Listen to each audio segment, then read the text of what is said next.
RCM की time limit को लेकर जो रिसेंट सर्कुलर इशू हुआ है वो ध्यान रखिए कि जब अनरजिस्टर्ड सप्लायर है और रजिस्टर्ड रेसिपिएंट है तभी एप्लीकेबल होगा। ऐसा केस फॉर एग्जांपल जीटीए एक जीएसटी के अंदर रजिस्टर है और वो आरसीएम की इनवॉइसेस दे रहा है, आरसीएम की सर्विसेज दे रहा है रेसिपिएंट रजिस्टर को, तो उस केस में इस सर्कुलर के बेनिफिट नहीं लिए जा सकते। अगर मैं बोलूं कि जीटीए एक इनवॉइस इशू करता है 31 मार्च 2024 को, तो उसकी maximum time limit to avail ITC भले ही वो आरसीएम के अंदर है एज ए रेसिपिएंट 30 नवंबर 2024 ही होगी। अगर मैं इस आरसीएम की फॉर एग्जांपल जो पेमेंट है, जो इस आरसीएम का पेमेंट है जीएसटी 3बी के अंदर, अगर मैं 31 जनवरी 2025 को दिखाता हूँ तो मैं इसकी आईटीसी अवेल नहीं करूंगा, ये सर्कुलर का बेनिफिट मेरे को नहीं मिलेगा। बात करते हैं सर्कुलर की, जहां पर अनरजिस्टर्ड सप्लायर है, आरसीएम की गुड्स या सर्विसेज दे रहा है और रजिस्टर्ड रेसिपिएंट है। सबसे पहले इसके अंदर आती है सेक्शन 31(3)(f। सेक्शन 31(3)(f) क्या बोलता है, अगर मैं इसको आपको लाइव दिखाऊं, सेक्शन 31(3)(f) बोलता है कि एक रजिस्टर्ड पर्सन जो कि लाइबल है सेक्शन सबसेक्शन 3 और सबसेक्शन 4(9) का, उसे इनवॉइस इशू करनी है इन रेस्पेक्ट ऑफ गुड्स और सर्विस जो कि उसे सप्लायर से मिला है और वो सप्लायर क्या है, जीएसटी के अंदर रजिस्टर नहीं है। कब? जब भी आप ये गुड्स और सर्विसेज रिसीव कर रहे हैं। अब फ्रेंड्स यहाँ पर बात आती है कि ये सेक्शन 3 और सबसेक्शन 4 में कौन सी गुड्स और कौन सी सर्विसेज है। इसके लिए मैं आपको नोटिफिकेशन नंबर 4 और 13 पे लेके जाना चाहूंगा, जो 2017 में इशू हुए थे। सबसे पहले नोटिफिकेशन नंबर 13 है जो हमको सर्विसेज के बारे में बताता है। जीटीए की सर्विस, अब चाहे जीटीए की सर्विस है, अब चाहे वो रजिस्टर भी हो सकता है अनरजिस्टर भी, रेसिपिएंट बहुत सारे बताए हुए हैं।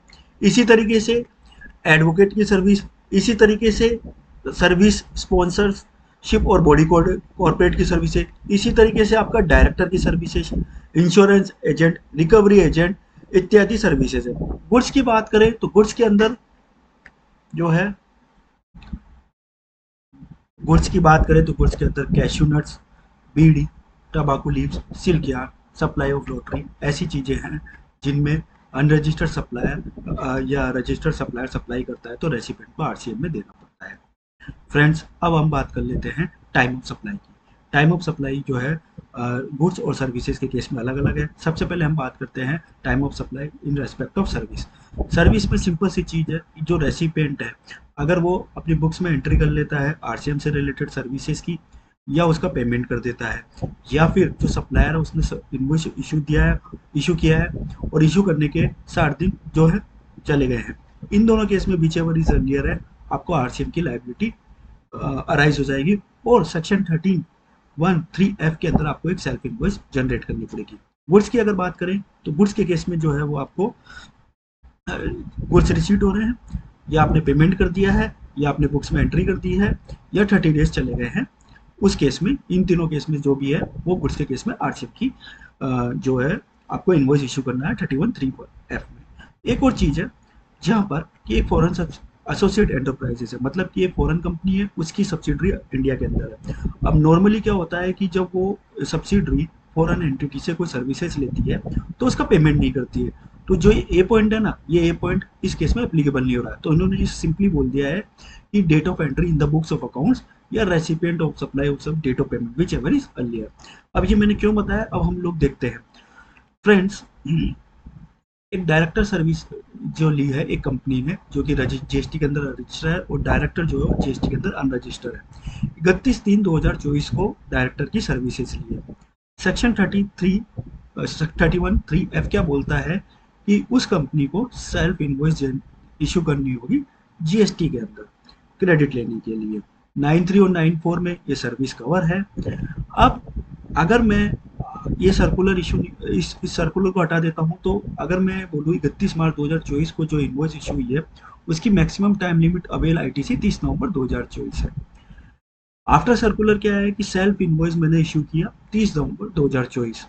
इसमें ये सर्कुलर बोलता है कि जिस ईयर में आप ये सेल्फ इनवॉइस इशू कर रहे हैं 31(3)(f) के अकॉर्डिंगली, उस ईयर से आपकी टाइम लिमिट काउंट होगी आईटीसी अवेल करने के लिए। तो यहाँ पर मेरी मैक्सिमम टाइम लिमिट हो जाएगी 30 नवंबर 2025। 31 मार्च 2024 की डायरेक्टर की सर्विस थी, मैंने इनवॉइस इशू करी 30 दिसंबर 2024। उसके बाद जो उसकी इमीडिएट सब्सिक्वेंट आईटीसी टाइम लेने के लिए जो लिमिट आती है 30 नवंबर 2025। लेकिन क्योंकि मैंने ये इनवॉइस इशू किया 30 दिसंबर 2024, तो यहाँ पर टाइम ऑफ सप्लाई के प्रोविजन अट्रैक्ट हो जाएंगे। टाइम ऑफ सप्लाई क्या कहता है कि जो डायरेक्टर की सर्विस है, आपने या तो उसको बुक्स में दिखा दिया है या उसका पेमेंट कर दिया है, या डायरेक्टर ने जो इनवॉइस दी है उसके 60 दिन के अंदर, 60 दिन खत्म होते ही आपको आरसीएम की लाइबिलिटी डिस्चार्ज करनी है। 31/3 के अंदर आपको इनवॉइस इशू करनी है। मैंने ऐसे नहीं किया, 30 दिसंबर 2024 को हुआ, तो सर्कुलर बोलता है कि आपको इंटरेस्ट पे करना पड़ेगा 18% से, और आपको पेनल्टी भी लग सकती है 122 की। अब फ्रेंड्स इसको थोड़ा सा चेंज करते हैं। ये डायरेक्टर जो है फॉरेन कंपनी का है और इंडियन कंपनी ने इससे आईटीसी लिया, इंडियन कंपनी ने इससे सर्विस लिया। जीएसटी के अंदर ये आरसीएम में आती है, हम ये मानते हैं। फ्रेंड्स अब इस केस में क्या होगा कि जो टाइम ऑफ सप्लाई है, फॉर एग्जांपल इस डायरेक्टर को इंडियन सब्सिडरी ने पेमेंट ही नहीं किया, तो 31 मार्च 2024 को ही इसकी एंट्री कर ली गई है बुक्स के अंदर, क्योंकि इनकम टैक्स में दिखाना है, बुक्स में एंट्री कर ली। तो यहीं से आपका जो टाइम ऑफ सप्लाई का प्रोविजन अट्रैक्ट हो जाता है। यहीं पर आपको आरसीएम की 31/3 के अंदर इनवॉइस इशू करनी थी, आपने नहीं की, तो 31 मार्च 2024 से ही 30 दिसंबर 2024 जो आपने सेल्फ इनवॉइस इशू की है, वहां तक आपको इंटरेस्ट का पेमेंट देना होगा। तो ये टाइम ऑफ सप्लाई के प्रोविजन इसलिए हमें समझना जरूरी था। 16(2)A बोलता है कि आप तब तक आईटीसी नहीं ले सकते जब तक आपके पास में इनवॉइस नहीं हो। तो इनवॉइस कब आई? सेल्फ इनवॉइस आई 30 दिसंबर 2024। फ्रेंड्स तो इनवॉइस आ गई, जब भी आप इनवॉइस इशू करेंगे तभी आप आईटीसी के लिए एलिजिबल होंगे। आरसीएम को कैश में पेमेंट करना है, तो उसके साथ में जो इंटरेस्ट है उसको भी कैश में पेमेंट करना है।